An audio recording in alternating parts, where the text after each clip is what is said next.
Hello, everybody. I am here with Kate Chisholm.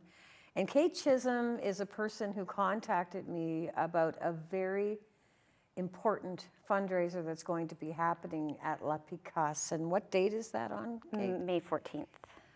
Okay, so Kate actually is fundraising to support a family from Ukraine. So can you tell me, Kate, how you came across this family? So I represent a company called BioInnovations, and a partner at BioInnovations previously worked with a Ukrainian man directly overseas. And when the war had begun, Anatoly Dektorov, the man I'm working with, contacted our associate and asked if there was anything that we could do for them.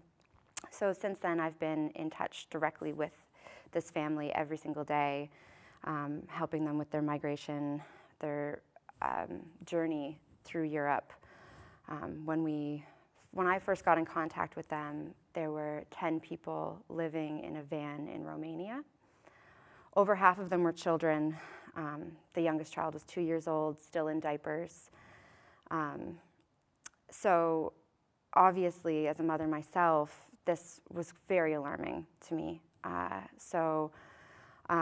We've started a fundraising campaign to help with the resettlement costs for this family. So our fundraising campaign has 3 different tiers, is the way that I've laid it out. We have an online interface. So we've set up a registry with an online registry interface that's often used for baby showers and weddings, but we are using it to get household supplies for these people. So things like potties and first aid kits, toothbrushes, toothpaste, and all like kind of the material resettlement needs, towels, things like this. And there's also an option to give a cash donation as well on the registry. The registry can be found at myregistry.com/giftlist/Nova for Ukraine, NOVA 4, the numeral 4, Ukraine. So that's our online interface. And then we have a few different grassroots projects working as well within the community. So as we mentioned before, we have a live music event happening at La Picasse. It's a dance. There's going to be some great rock and roll music. Some awesome people are donating their time and energy and sound equipment to put together a benefit. So we're going to have live music. There's a silent auction as well. So we have like a hand-carved Inuit sculpture that was purchased directly from the artist in Arviat, in Nunavut, as well as raised garden beds and just a multitude of different things that people can bid on to support the project. And we also have we're going to have a 50-50 there as well. And excuse me, but people can donate items if they like for this auction, absolutely, right? Absolutely. And it's not just limited to material items either. Right. Like you can, if you have a skill or time, maybe you teach dance or acrobatics and you want to donate an hour or 2 of that time, we can put that on a table. Someone will bid for it. And that's, you can use, which is really what this event is all about. You've got musicians and people coming together and using their skill sets to further a greater cause. Mm-hmm. Yeah, and it is a licensed event as well, so that's always fun. And I do believe it's probably one of the most worthy causes I can think of. Absolutely. Yeah. Like everyone else in the world, we're watching this tragedy. And, for you, I would think that being in touch with these people every day must just consume you. It does. Because the things that we take for granted, toothpaste, all of those things, I mean, if I had to leave my home and not know what to take with me, and what I would have to choose what to leave behind. Yeah. It's scary just to think about that. Yeah. Well, when I was speaking with Alexandra earlier on in our journey, she's the mother of this family that we're working with. She had spoken about the difficulty for her older children. So her kids are 2, 10, and 14. So the 10-year-old and the 14-year-old, when they first left, they missed their school, they missed their friends, they missed their community, but they were sad about items that they left behind as well, like material connections that they had forgotten, in the rush. And You know, we do take a lot of our daily lives for granted, and a lot of us are working day in and day out at building our personal empires and don't realize that in any like it could just be swiped away from us with nothing. Like, you know, these are people just like you and I. I suspect it will be a very special moment for you when you actually meet these people. I can't wait. I can't wait. Yeah. Because you're sort of like their Canadian angel. You are? Jeez Louise, I don't know about that. But that's true. Because no, I mean, you know, I think probably considering where they're at, they may see you a lot differently than you see yourself. Yeah. So, I mean, it takes a great deal of courage to do what you're doing. And, you know, unfortunately, there are many people who look away. Yeah. And you are not one of those people. And you should be congratulated for that. Thank you. Thank you. I think that's a wonderful, wonderful quality that you possess, and obviously, naturally. Thank you. So you use your skills to help these people. And can you see other people being helped after you get this family in, or? Yeah, well, I mean, as this project evolves, and it does every single day, I've been put in contact with more and more people that want to house people. So the network is just growing, you know, and as these systems open up and we create this infrastructure, it really does leave a lot of room for more people. And we are looking at 5.2 million displaced people currently out of this conflict in Ukraine. And there's more, you know, there are areas within Ukraine where people want to leave and there's supposed to be safe corridors for them to leave, but they are unable to do so. Because you actually know somebody who is in that situation. Yes, yeah, I have, one of my associates has a friend in Kharkiv, and they were told that they were going to be able to have a safe corridor to leave the city. And this person was living under an apartment building with another, like a large group of people.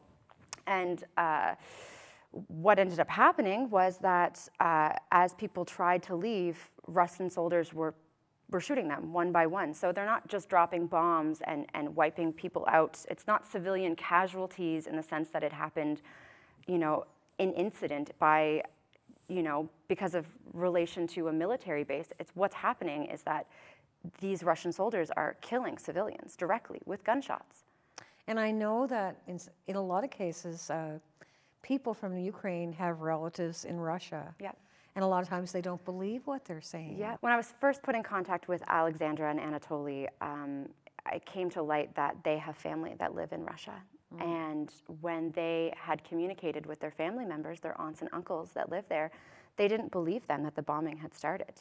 They didn't validate anything. They didn't help them. They weren't able to communicate with them. So they essentially kind of cut them off. There was no forward direction, you know. I wonder if that was because of fear. Because I know that, and you know, it's always said that people that live in Russia, you know, kind of have to sort of keep their opinions to themselves quite a bit, or they suffer some consequences that, you know, that can be quite unreasonable. Yeah. Well, I mean, Russian citizens that speak out against the war are facing the potentiality of substantial jail sentences, anywhere from 15 to 25 years. Wow. So imagine at that point giving up your livelihood. You know, it becomes almost like this game of survival. You know, if you have children at home and mouths to feed, how are you going to speak up against something that you know inherently is so wrong? And I mean, there are those conspiracy theorists who claim that everything is staged, and I don't understand that, because really, I mean, how much more do you need? Yeah.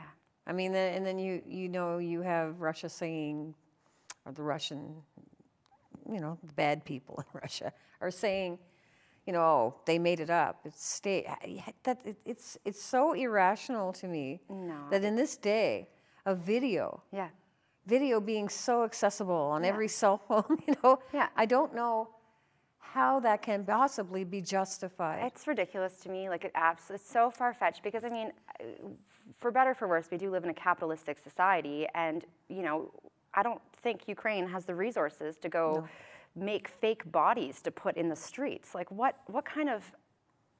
I think they have other things on their mind. Yes, absolutely, absolutely. Like survival, Yeah. like water, like Yeah. families. Yeah, yeah. And like this is- living. Exactly, exactly. You know, it's, having, like I had mentioned, I have a young son myself, and thinking of Alexandra with her 2-year-old son in diapers living in a van, you know, we think of how we go about our daily lives. Like, how do you manage that? You know, it's... Well, you know, this right now, I'm sure that a lot of people, I mean, myself, actually, when I was going to sleep last night, thought how fortunate I am. Yeah. And how unfortunate they are. And I can't help but think about it, and tears come to my eyes quite frequently during the day, I have to tell you, and I know a lot of people like me.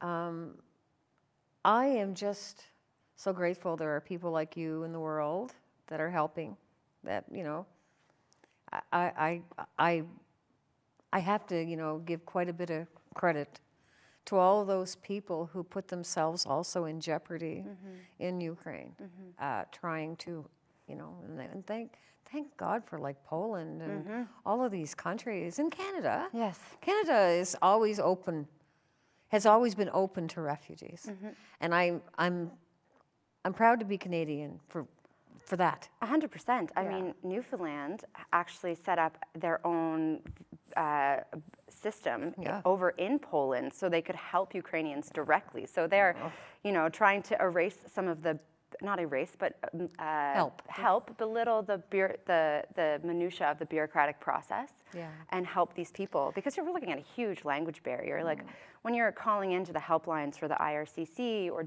navigating visa application processes, when you don't even speak the same language at all, that navigating it must be... You know, and you're on a wait list, really. Like, I mean, you know, you're one of... Millions. I mean, what, you know, and you've got a whole family to care for, and that you're responsible for. And, you know, how helpless would one feel? I just... You know, I just really, like everybody else, pray for peace. Absolutely. It's absolutely a time for us to recognize our own privilege and understand also that initiatives like this are not charity, they're solidarity. We are acting to support community members. They may not be part of NATO. The paperwork wasn't signed, you know, but they are human beings that need our help. They're our fellow man. Yeah, and I've been so grateful to the way that my community has risen to help. You know, we speak with the donations of musicians and people donating items to our silent auction, but also, you know, we have another grassroots fundraiser on the go as well, where the students from Dr. John Hugh Gillis in Antigonish County are going to be running a door canvassing campaign. So knocking on all the doors in Antigonish. There's going to be 30 of them, like bright-eyed and bushy-tailed young people that care, and they want to be able to communicate with us, because really a lot of the people that are most deeply affected by this are the children. You know, they are leaving their schools, they're leaving their friends. You know, I remember talking to Alexandra, and she was feeling stressed that she didn't have her kids' transcripts, but she was scared that they weren't going to be able to enter school in the right grade, or what the education system was going to be like. And luckily, when I was speaking with the Surrey Regional School Board, initially when they were going to live here, they were so supportive and so wonderful around being able to say, just come as you are, we will do everything that we can to make sure that these girls, these people are given an equal opportunity for education. But just to know that these kids and their mother was so stressed out that they didn't have their school transcripts, you know, like that's not what you need to be worrying about in this moment. And well, you know, there are so many things to worry about that I'm sure they become compounded. Absolutely. You know, I just, my heart goes out to every parent, every parent that is in that situation. That it's just, it's unthinkable to me. Like I can't wrap my head around how that would be, and I would never be able to put myself in their shoes. You know, how some people say, oh, I know what you mean. Well, we don't know what they mean. That is not correct. We do not know what they mean because we have not lived it. No. So bless you, and anything and any message that you need to get out with us, you are always welcome to come here. Thank you. And you know, someday maybe we'll do a great big video of you meeting that family at the airport. That would be. I'm very excited for their son and my son to meet that's and great. to play. That's You know, great. to have those nice, wholesome moments. I can't wait. And you know, if anyone wants to get in contact with us for our project, they can contact BioInnovations directly.